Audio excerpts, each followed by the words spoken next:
When people ask me about tools to get for their shop when they're getting rolling, router table for me is really, really high on the list. It's such a versatile addition to the shop because there's all sorts of stuff we can do on the router table. Of course, the router can come off the router table, be used handheld.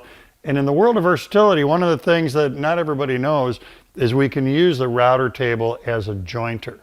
So let's talk a little bit about attributes of a jointer. On a jointer, there's an infeed table, a cutter, and an outfeed table. The infeed table is slightly below the cutter. The outfeed table is offset, and it's even with the cutter. So on a router table, here's what you gotta have. There needs to be a way to offset our outfeed fence. So the outfeed fence is the one on this side. The reason I'm pointing this out is this is a really cool setup with this Kreg table. This rod will store here, and there's another one just like it on the other side of the fence. Then, when we don't use these, the fence halves are coplanar.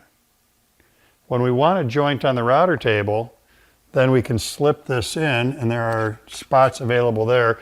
The spots to put it into are different sizes. The different size slot controls how much offset you're creating. So you can take off more or less per pass, depending on which slot you use.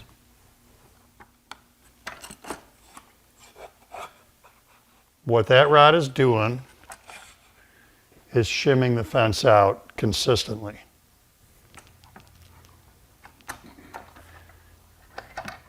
Now, there are a couple things I like about this. One is, if you've got a limited budget and you're not ready to buy a jointer yet, this solves that problem. We can edge joint here on the router table.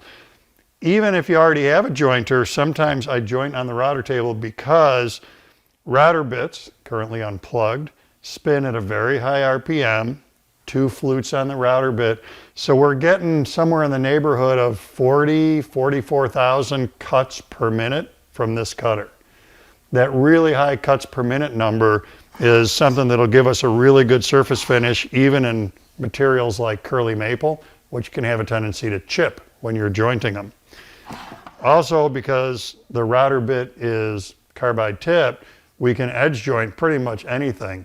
Man-made materials, plexiglass. If you have tool steel knives and a jointer, you shouldn't be using your jointer for man-made materials.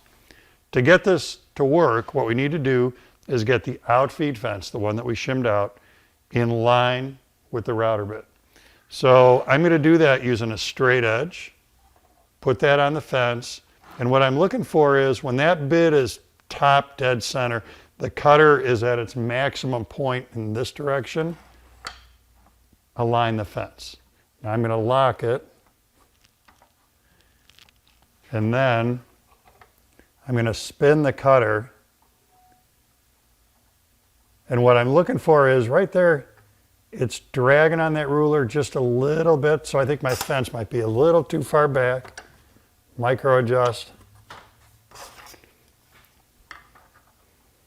Hand spin. It's just kissing it right there. Might be the perfect spot. Let's get some dust collection, some power, some hearing protection, and then we'll be ready for a test cut.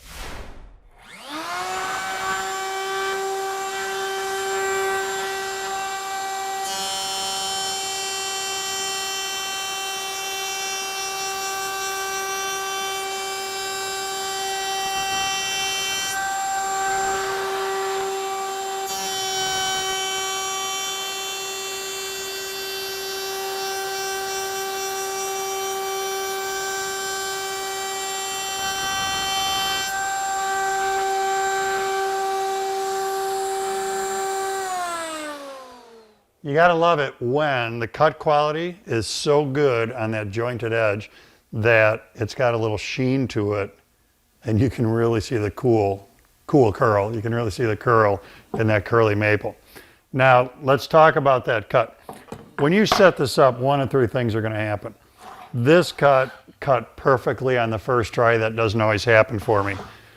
One scenario would be I'm cutting, and the board hits the outfeed side. It bumps into it and it can't continue. That tells you you're not taking enough material off. The fence is too far forward.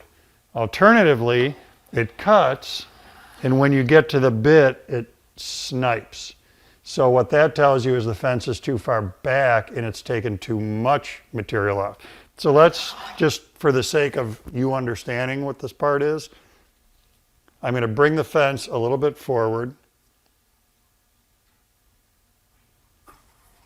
See if we can simulate our two setups here. Right there, it made a cut, but it can't continue. The fence is too far forward. Let's go the other way.